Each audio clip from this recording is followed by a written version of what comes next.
Everyone, myself doctor Lakshmi Sharma. Welcome back to my YouTube channel. दोस्तों, आज हम बात करने वाले हैं सोरियासिस की समस्या के बारे में। सोरियासिस एक ऐसी समस्या होती है जिससे ग्लोबली 2 to 3% हमारे देश की पॉपुलेशन अफेक्टेड है।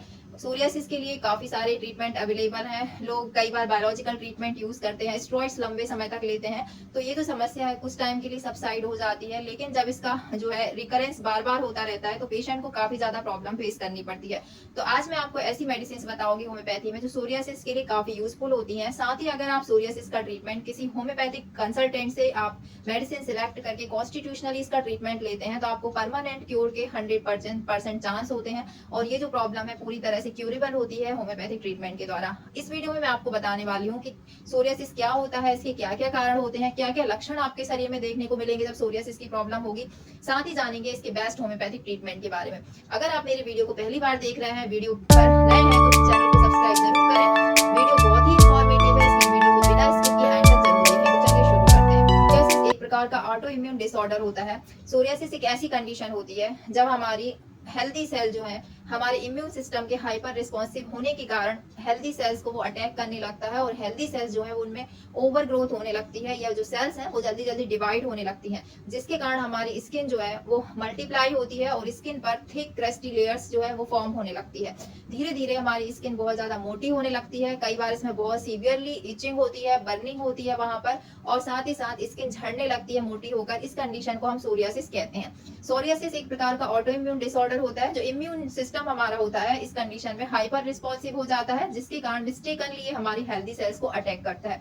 तो इसके जो कुछ लक्षण होते हैं जो हमें देखने को मिलते हैं, आप देखेंगे कि सोरियासिस के पेशेंट में सबसे पहला लक्षण है उसकी जो नाखून। अगर आपको जनरलाइज सोरियासिस यानी पूरी बॉडी में सोरियासिस है तो आपके जो नेल बेड है वो अफेक्टेड होते हैं। आपके जो नाखून है वो आपके नेल बेड अफेक्टेड होने से नाखून झड़ने लगते हैं। और दूसरी कंडीशन होती है, कई बार जब इनिशियल स्टेज होती है तो नेल्स में पिटिंग यानी गड्ढे नुमा संरचना आपको देखने को मिलती है, पिटिंग नेल्स की समस्या होगी। और तीसरी जो कंडीशन इसमें होती है, आपके जो नेल्स है यानी नाखून है वो इतनी तेजी से ग्रो होते हैं कि जो नाखून आप 1 हफ्ते या 1.5 हफ्ते में कट करते थे उनको आपको 2 से 3 दिन में कट करना पड़ेगा। इस तरह से जो नेल्स की ग्रोथ भी होने लगती है। जिस प्रकार से हमारी बॉडी में स्किन में जो सेल्स की ग्रोथ होती है उसी तरह से नेल्स की भी ग्रोथ होती है। अब जो इसका जो सोरियासिस की कंडीशन है वो आपको कहाँ कहाँ देखने को मिल सकती है। आपको हो सकता है कि सोरियासिस केवल आपके स्कैल्प पे ही देखने को मिले। कई बार आप सोचते हैं कि कोई अदर इन्फेक्शन है या हेयर में कोई इन्फेक्शन हो गया है जिसके कारण आपको इचिंग हो रही है। और कई बार आप सोचते हैं कि हो सकता है कि फंगल इन्फेक्शन हो जिसके कारण ये प्रॉब्लम हो रही है। तो इसको पहचानने का तरीका ये होता है कि जब भी आप इस इचिंग करते हैं स्कैल्प पे तो कई बार वहां पे आपको चिकनापन महसूस होता है। कई बार गीला गीला जो है वहां पर जो है लिक्विड भी आपको देखने को मिल सकता है जो कि एक्जिमा की तरह हो सकता है। इसका जब आप देखेंगे कि स्कैल्प से हटके सोरियासिस आपकी गर्दन की तरफ फैलता है तो इसमें जो स्पॉट्स होता है उसको पहचानने का तरीका ये होता है कि उस पर व्हाइट सिल्वरी स्केली लाइंस आपको देखने को मिलेगी जो कि सिल्वर कलर की शाइन करेंगी और स्किन वहां पे काफी ज्यादा थिक होगी। तो इसके थ्रू आप डायग्नोज कर सकते हैं। कई बार आपको हेयर फॉल हो सकता है टेम्परेरी और ये हेयर बाद में आ जाते हैं। तो इस तरह की कंडीशंस आपको सोरियासिस में मिलेगी। लेकिन ये जो सोरियासिस है वो जनरली आपके स्कैल्प को अफेक्ट कर सकता है। इसके अलावा आपकी कोहनी यानी जो एल्बोज होती हैं उन पे हो सकता है, जोड़ों पे, आपके नी जॉइंट्स के पास हो सकता है, कई बार आपके एब्डोमेन में हो सकता है, बैक पार्ट यानी कमर के हिस्से में हो सकता है। तो ये डिपेंड करता है कि कहाँ पर है। और दूसरी बात ये है कि ये जनरलाइज भी हो सकता है यानी आपको पूरी बॉडी में हो सकता है। कई बार ये कंडीशन जो है शुरू में किसी भी जगह पर होती है तो बहुत जो है धीरे धीरे बढ़ती है। शुरू में छोटे पार्ट को अफेक्ट करता है। कई बार एनवायरमेंटल फैक्टर के कारण अचानक से ट्रिगर भी हो जाता है जिससे कि आपकी पूरी बॉडी, इवन आपका फेस भी इससे अफेक्ट होने लगता है। तो इसके जो लक्षण है वो आपको देखने को मिलेंगे कि आपको नाखून बार बार कट करना पड़ेगा। अगर आपको कोहनी के पास है या घुटने के पास है या आपको पीठ में है या पेट पर है या चेहरे पर है तो उसमें जो स्किन है वो थिक यानी बार बार झड़ेगी, मोटी होने लगेगी। जो स्किन सेल्स आपकी डिवाइड हो रही थी 3 से 4 हफ्ते में यानी कि 1 महीने में जो स्किन सेल्स की नॉर्मल ग्रोथ होनी थी वो ग्रोथ आपकी 3 से 4 दिन में होने लगी। यानी इतनी ज्यादा स्किन सेल्स बनती है कि ये कंडीशन ऐसी होती है कि आपकी स्किन सेल्स मोटी होती जाती है और स्किन झड़ने लगती है।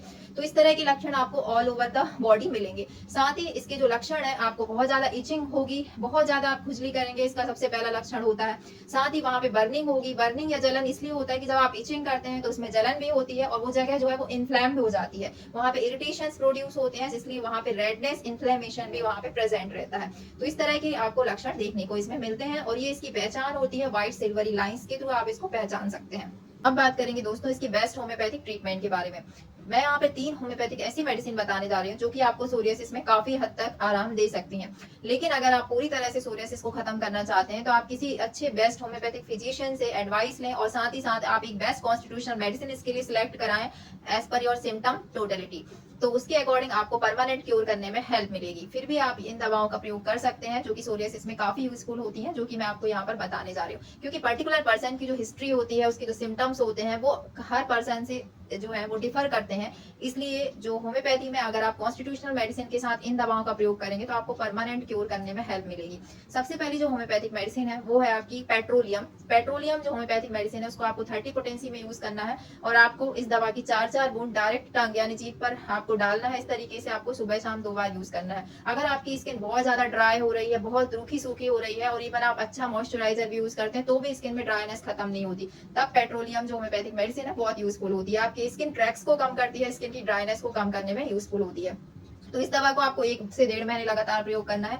दूसरी जो होम्योपैथिक मेडिसिन है वो है arsenicum album. Arsenicum album homeopathic medicine वैसे तो all type of skin disorders के लिए बेनिफिशियल होती है। फिर भी अगर आपको एक्जिमा या सोरियासिस की समस्या है और आपको बहुत बर्निंग प्रेजेंट होती है, इचिंग बहुत होती है, आपको बर्निंग है, साथ साथ आपको ड्राइनेस हो रही है, तब आप इस आर्सेनिकम एल्बम का प्रयोग कर सकते हैं। इसको 4 बूंद दिन में केवल आपको 1 बार प्रयोग करना है। याद रहे, इसको बहुत ज्यादा मात्रा में यूज नहीं करना, आपको दिन में केवल 1 बार ही सफिशियंट है और इसको 4 ड्रॉप डायरेक्ट ऑन टंग लेना है। आर्सेनिकम एल्बम को 30 पावर में यूज करें, इसको 1 महीने लगातार प्रयोग करें। तीसरी जो होम्योपैथिक मेडिसिन है वो है हाइड्रोकोटाइल एशियाटिका। इसको 30 पावर में यूज करना है, 4 ड्रॉप डायरेक्ट ऑन टंग, दिन में 2 बार आप प्रयोग करें। इसको भी 1 से 1.5 महीने प्रयोग करना है। इस दवा को आपको स्किन में जो थिकनेस होती है, जो आपकी स्किन बहुत ज्यादा डिवाइड होती है और स्किन झड़ती है, उस थिकनेस होने की टेंडेंसी को ये दवा कम करने में बेनिफिशियल होती है। स्किन सेल्स को डिवाइड होने से बचाती है और स्किन को मोटा होने से बचाती है। तो सोरियासिस में हाइड्रोकोटाइल एक बहुत ही अच्छी दवा होती है। अगर आपको कुछ भी यूज नहीं कर रहे हैं तो आप हाइड्रोकोटाइल का यूज जरूर करें, इससे आपको काफी अच्छे रिजल्ट मिलेंगे। अगर आपको स्कैल्प में एक्जिमा है या बॉडी में कहीं भी एक्जिमा है तब आप हाइड्रोकोटाइल का प्रयोग कर सकते हैं। इसको आपको दिन में 2 बार 4-4 बूंद 1 से 1.5 महीने प्रयोग करना है। इस तरह से आपको इन तीनों दवाओं का प्रयोग करना है। 1 से 1.5 महीने प्रयोग करें। अगर आपको रिजल्ट मिलते हैं तो आप इन मेडिसिन को कंटिन्यू करें। और अगर आपको क्रोनिक एक्जिमा की कंडीशन है तो जब तक आपका क्योर नहीं होता तब तक आप इस दवा को 4 से 6 महीने लगातार भी प्रयोग कर सकते हैं। ये आपको काफी अच्छे रिजल्ट देगी। तो मुझे उम्मीद है दोस्तों आज का वीडियो आपको जरूर पसंद आया होगा सोरियासिस के बारे में। वीडियो अगर पसंद आए तो वीडियो को लाइक शेयर करना ना भूलें। चैनल पर नए हैं तो इसी तरह के और वीडियो के अपडेट्स के लिए चैनल को सब्सक्राइब जरूर कर लें। मिलते हैं नेक्स्ट वीडियो में इसी तरह के और इन्फॉर्मेटिव वीडियो के साथ। तब तक के लिए bye bye. Thanks for watching.